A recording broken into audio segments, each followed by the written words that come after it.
ఇట్లాంటి వాళ్ళు కొన్ని యాడ్ అయ్యారు. వాళ్ళు second cadre coterie.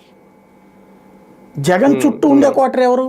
Sajjala, Vijayasai Reddy, YV Subbareddy, Peddireddy, ఇదే కదా. మరి అందులో ఆ కోటరీ అని ఇప్పుడు ఇంకో విచిత్రం ఏంటంటే, ఈ కోటరీ వాళ్ళని కలవడం కూడా కష్టమయ్యేది ఇదివరకు. ఈ కోటరీ వాళ్ళని కలవడానికి ఇంకో కోటరీ కావాల్సి వచ్చేది. ఈ కోటరీ వాళ్ళని కలవాలంటే ఇంకొక కోటరీ కావాలి. అక్కడ వీళ్ళ దగ్గర 4-5 స్టాఫ్ ఉంటారు.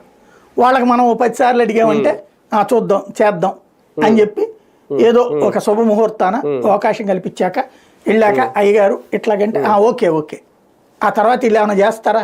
ఎవరికైనా చేసింది ఎంతవరకు ఉంటుంది? బేసిక్గా సమస్య ఎక్కడ ఉంటుందంటే, యథా రాజా తదా ప్రజ అంటారు. నాయకుడిని బట్టి వ్యవస్థ ఉంటుంది.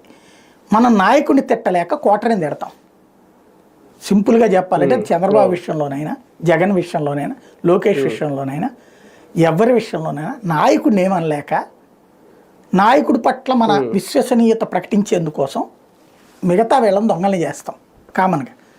ఇందులో ఈయన కూడా చేరిపోయాడు అంతే, ఈసారెడ్డి గారు కూడా. ఇప్పుడు జగను నేను రోజుకి 6 గంటలు అక్కడ కూర్చుంటానయ్యా, వారంలో 2 రోజుల పాటు జనం అందరి అర్జీలు నా దగ్గరికి తీసుకురా.